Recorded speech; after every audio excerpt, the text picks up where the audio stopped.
Hello and welcome to Wandsworth Library's Poetry Week. My name is Frances. I'm joined today by Jen Campbell, who is an award-winning poet and short story writer. So hi Jen, thank you very much for joining us. Hello, thank you for asking me.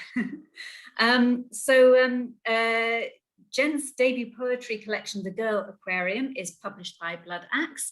I'm going to start by asking you, fairy tales and mythology play a huge part in this collection. So where did that connection start with the fairy tales? Forever ago, a million years ago. I think I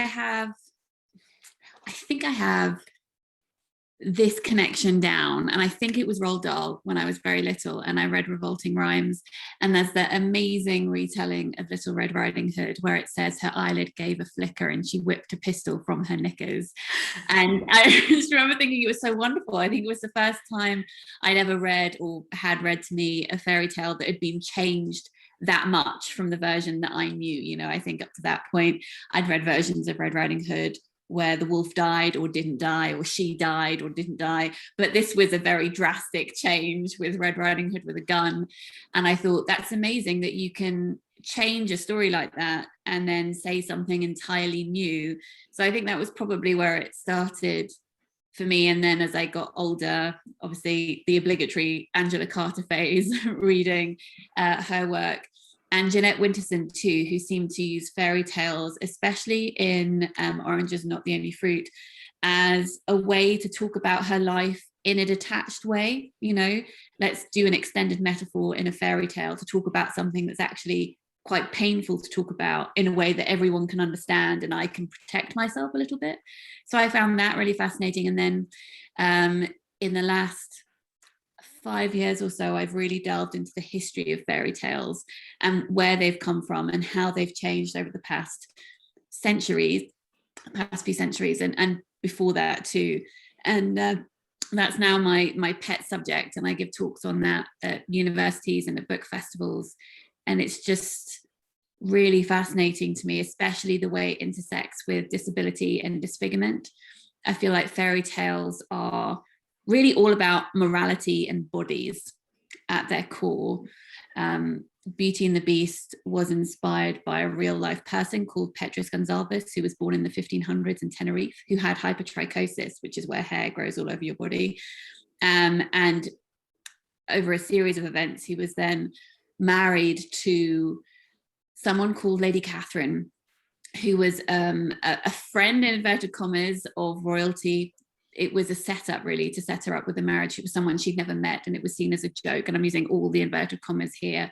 And but they fell in love and they had 7 children, and that was supposed to be the origin story of Beauty and the Beast. But of course fairy tales change it, and often in fairy tales you'll have the most beautiful person is the good person and the best, whereas someone who has a disfigurement or a disability is a morally grey character or is downright evil.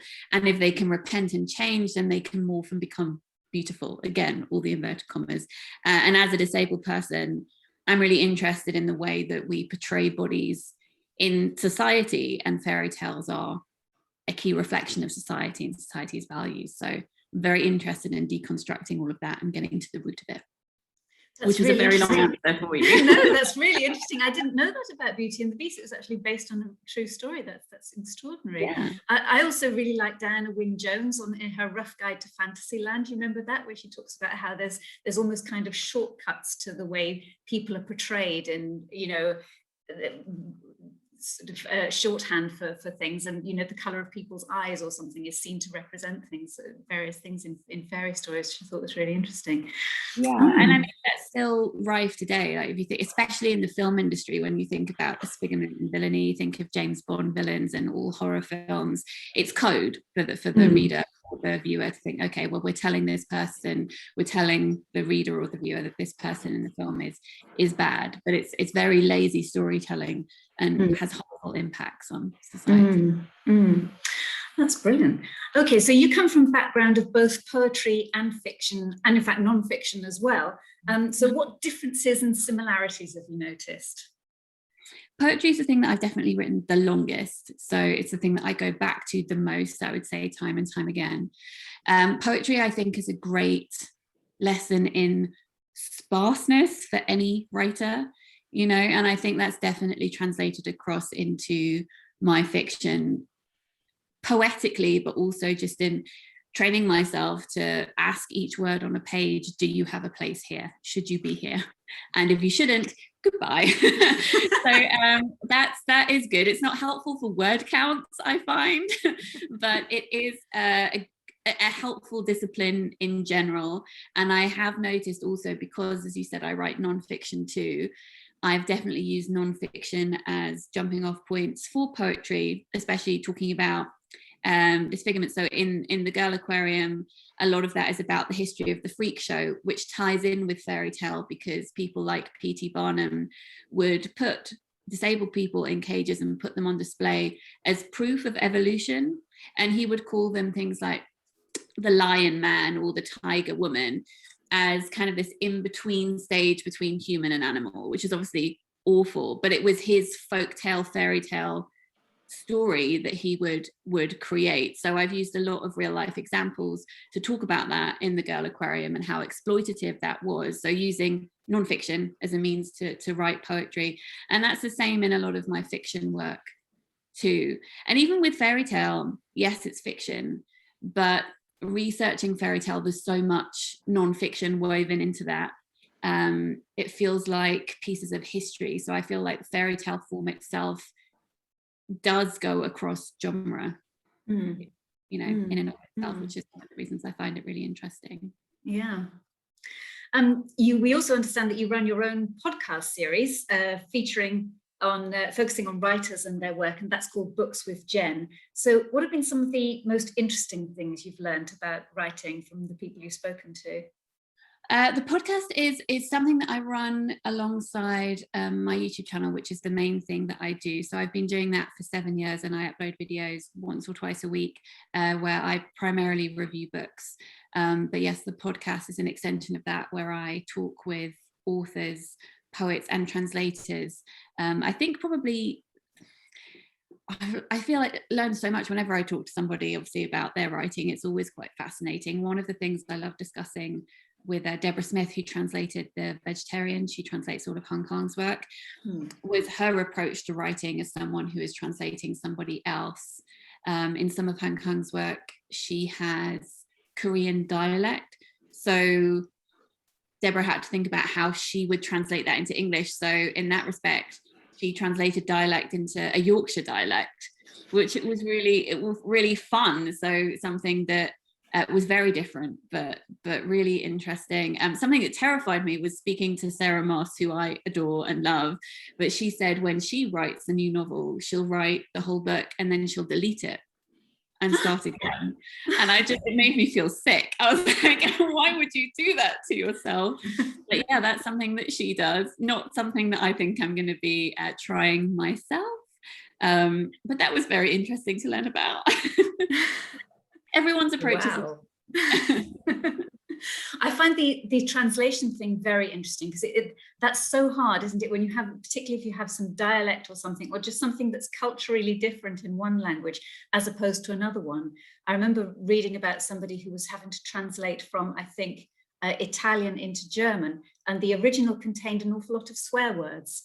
And how to try and get that across in a different language where maybe the attitude to swearing was slightly different was really interesting. So I like that.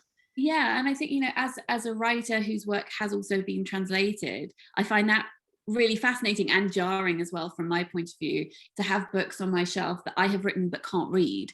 And especially things like my children's picture books, which are in verse for children, and they rhyme in English. And in some translations, the translator has made the decision to try and make it rhyme as well. But then obviously the word choices are slightly different. And then in other languages, it doesn't rhyme and it's a straight translation of what I've said. And then the rhyme is lost. So I just find it really interesting. There are so many different versions of one story that exists out in the world. And I guess that's the beauty of translation. Yes, it must be amazing to see your books translated into so many languages. That's so wonderful. Yeah, it's really lovely, and I very much respect that process, and any decision that a translator makes I don't get a say in whether or not they're going to make the translation time or anything.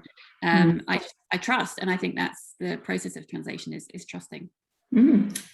Okay, so I loved your series as well, the weird things that customers say in bookshops, and I think it's something that library staff really relate to, because we do get similar sort of things, you know, people coming in saying, I want this book and I know it has a blue cover, and the amazing thing is sometimes we can actually find it for them, which is extraordinary. So I just wondered, do you miss those days, or do you miss your customers from the bookshop? Is it rude if I say no? I did bookselling for 10 years, which was quite a long time, and often I was the only person in the bookshop. I worked in a new bookshop in Edinburgh for a few years, which was lovely, while I was also doing a degree in English literature. And then I moved to London and I started working in an antiquarian bookshop, so old books, and I was the only person who would be in. So I suppose that's slightly different to a lot of booksellers. So it could be lonely sometimes. I did really enjoy it, but I feel because of the job that I have now as an author, I get to keep the fun bits. It's kind of like being an auntie instead of a parent, you know. I get to go into bookshops and have fun with the kids, but then I get to leave again. So I quite like that. Children were definitely my favorite part of being a bookseller, and they used to say ridiculous things and I would love it. I remember a young girl saying to me that she'd written a book in her head. And I said, that's great, tell me about it. She went, I can't tell you about it, it's not finished yet. You know, just like, and it was only in her head. And she said she hadn't even read it yet, so she couldn't tell me about it. And I just thought that was really lovely. So there are certain bits that I miss, but the bits that I miss in non-COVID times, I get to experience anyway. So I'm grateful for that. That's lovely. I love that about, I can't tell you because I haven't finished yet. That's wonderful. Also just completely straight face saying that to me as though I must be ridiculous for not understanding that, you know. Adults. Yeah. Oh, that's fantastic. So if you could speak to your past self from 5 years ago, what sort of advice would you give yourself? Chill out, probably, I think. I think because I write across different genres, I have different publishers. You know, I have a non-fiction publisher, a children's publisher, a poetry publisher, and an adult fiction publisher. I think if I had the one publisher, I would feel as though I was producing enough work for everybody, because it would be one book a year, which is roughly what I do, if not more. But because it's split across 4 different publishers, I often feel as though I'm running, you know, to try and create content for people, or feeling like I should be creating more content. But it's fine. Like, bringing out 1 book a year is absolutely okay. In fact, that itself may even be too much. I thought that I think you're made to feel like, with any job that is about producing something for the public to consume, that if you have a break where you're not releasing things, that you're going to become irrelevant, or you know, you'll lose something. And I just don't think that is necessarily true. And because of the other work that I do outside of writing, which is putting out more content just in visual form, video form, that is creative itself, and to allow myself to be creative across different forms and not just books, and trust that new books will happen. Obviously not out of nothing, I have to work hard at them, but to not panic about it, and to enjoy the process as well as working hard. That's great. Don't panic, in big letters. Yes. Calm down. That's wonderful. And you've got a book coming out actually in October, The Sister Who Ate Her Brothers. That sounds intriguing. Shall I actually grab it? I can hold it up. Yes, yeah. And that's published, yes, October of this year. Yeah, October the 7th. This is it. Yeah, it's got lovely foil on it. Yes. So it's Sister Who Ate Her Brothers. And we're saying it's for 9 to 12, so middle grade, but hoping that adults will enjoy it too. And it's a collection of 14 gruesome fairy tales from around the world that I have retold. It has a ribbon bookmark. Don't we all love a ribbon bookmark? And it's illustrated by Adam D'Souza, who's an amazing Canadian artist. So it has full color plates and then black and white border illustrations too. So yeah, 14 fairy tales from around the world that I have taken back to their original Grizzly versions. Lots of, cannibalism, baking children into pies, all of that stuff. So it has that traditional storytelling feel, but I've also updated the characters so that we've got queer representation in here and positive representation of disability and disfigurement as well. So yeah, October. Oh, good luck. Well, thank you so much, Jen, for joining us today. That's been absolutely wonderful. And good luck with the book, good luck with the poetry, and good luck with all your YouTube channels and everything. You sound so busy. Thank you. Thank you very much for joining us. Thank you. Thank you. Bye. I was asked which poem I go back to time and time again, or which poem has taught me something.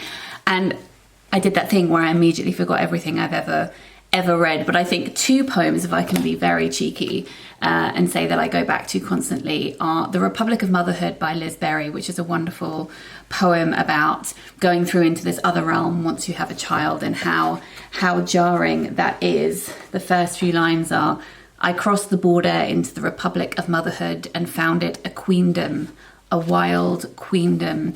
I was a judge for the Forward Prize a few years ago, and that was our winner for Best Individual Poem, and I absolutely adore it. And if I can recommend another one, well, All Work by Raymond Antrobus, who is an absolute star and whose work deals with family and warmth and deafness and disability communication, and his poem Two Guns in the Sky for Daniel Harris, which incorporates BSL as part of the poem, is just absolutely wonderful. And if you haven't read his work, then definitely go and check that out.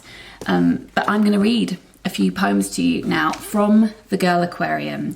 So this is a book that is about girlhood and folklore that's woven into our society that we don't even think twice about, but folklore and how that intersects with queerness and with disfigurement and disability.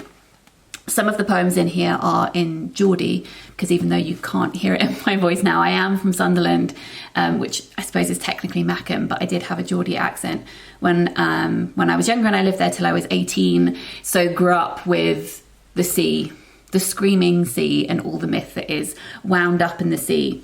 So I will read you one of the poems in here that is in Geordie and brings together those themes of othering, myth, girlhood, and water. This one is called Netted, and it's about two girls in a relationship together who have been caught in that relationship. Netted. And then the caught were. Eyes shouting like they was radio. Me hair all up in their fists like a cloud. It's long now, down to my navel, 'cause then all the black is like a cave what I can sit in, what I can sing in, with voices hiding in all the corners like I'm radio too. And then the court were, me and Caitlin, we was dancing our way yem. Fairgrounds in what eyes blazing out like dancing lions, and me stomach a stinking jellyfish all zip-zapping around.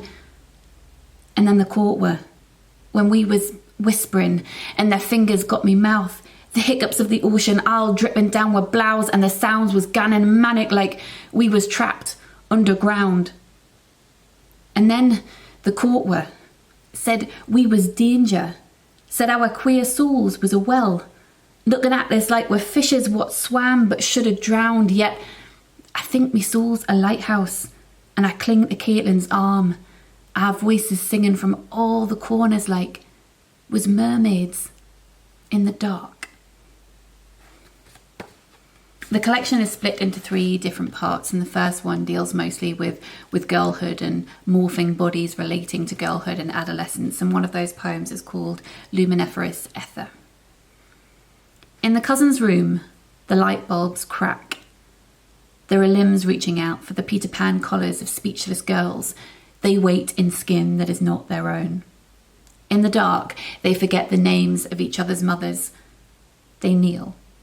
They feel the fur creep to their necks from the blue bitten wolves. In fractured handbags, they carry knitted souls. they stretch themselves. Their heels find conkers and the stumps of trees, the stench of wheat beer breadcrumbs. Outside, there is music to cut their bones.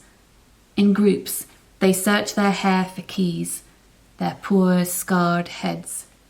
They know too many things now.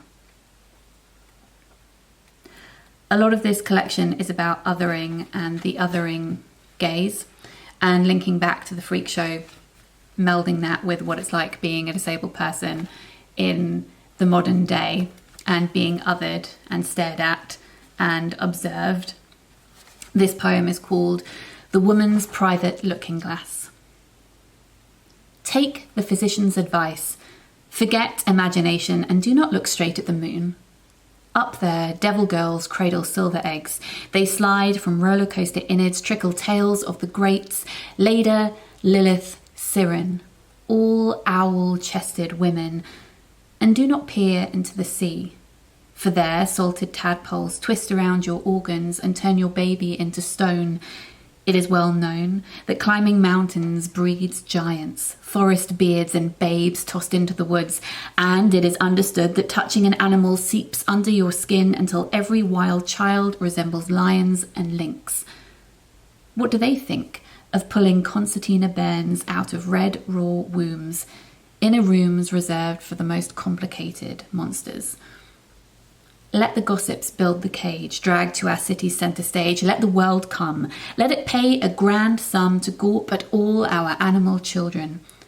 The tiger-striped lass, the dog-faced lad, the hairy maid at the harpsichord, the horned girl, the Swedish giant, the lobster boy, the lobster girl, the pig-faced lady of Manchester Square, the man of the woods, the Victorian mummy. And isn't it funny how now we morph our fingers into keys, magpied, glittering, picking locks to skitter out of all our silver boxes, whether we are more or less bodied than the rule book states. I anticipate us diving into uncharted lakes, babes. There's no going back now. Smash this circus to the ground. Howl fiercely at the moon. I'm writing these poems as someone who has a form of ectodermal dysplasia, which involves ectrodactyly, meaning that I have missing fingers, and I would have been called the lobster girl if I was born, 100 or so years ago, a little bit more. And I am fascinated with how, as I mentioned in those interview questions, the imagery of animals and humans were brought together, sometimes in flattering ways, but often not. But this mythological or mythologicalization of disability and disfigurement as this form of otherness. And several of the poems are also loosely medical poems. So part of my condition means that I'm losing my eyesight. So this poem is called Hello Dark. Look, when we grow up, we're not supposed to have things like favourite colours, because apparently there are more important things in life. But what does the colour orange sound like? The funny thing is that I'm reading this to you from a piece of paper. The funny thing is that I quite like the dark. My dark. Choosable dark. See you later dark. No, that's enough now. Let's be lighthouses instead. I asked Google what it's like being blind, and it comes up with, what is being blind mean? And I think, well, that's not very good English. And Google says, how do blind people dream? And then lots of people start arguing on the internet. People paint their houses with ridiculous names. Mermaid net, flamingo tear, whispering teal, phantom mist, grandma's sweater. I don't want to paint my house with grandma's sweater. It's loud in here. The shape of words is very important. Here are some of my favourite words. Skeleton, circus, onomatopoeia.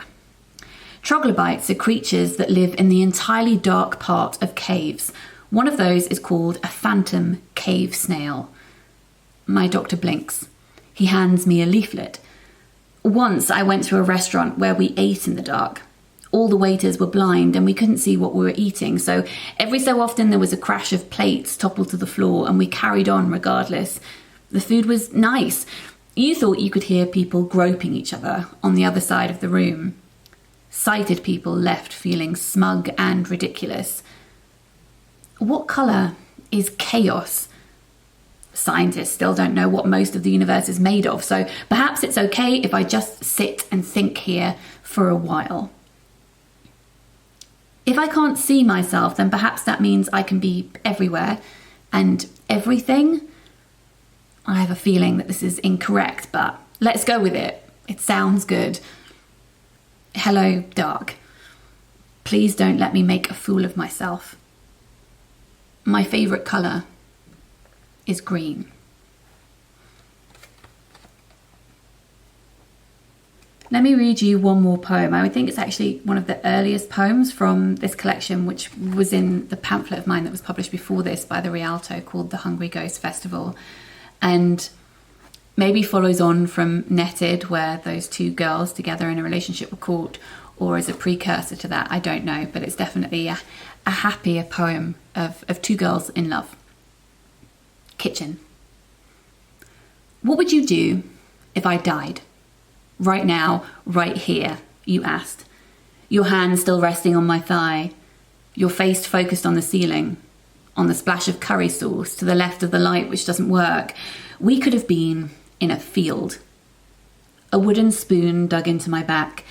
I thought it funny. Let's not talk of death where food is prepared, I said. You turned away, stood up and opened the fridge. The light shone past you, an outline of you, your feet tapping on the floor. Your mother would be home soon, to her yellow and white check tea towels and her hand-painted bread bin and her naked daughter standing like Jesus in front of the refrigerator. I grabbed your foot. Come on, your nipples will freeze and then you'll be chronogenically frozen. There was a laugh somewhere under your hair as you toppled backwards onto the floor and cupped my face. So, if I died right here, now, you said, you'd freeze me. Your eyes were grey, round. You were swimming and I didn't know what you wanted me to do. I'd keep you, I said. I'd keep you right here. Dead, you grinned, where food is prepared. Well, then I'd eat you, I said. And you stared so deep, I drowned in a kitchen that wasn't there. I'd swallow down all the evidence of you. I grabbed your hand. We heard a key turn in a front door somewhere by the shore. I'd like that, you said, and then kissed me.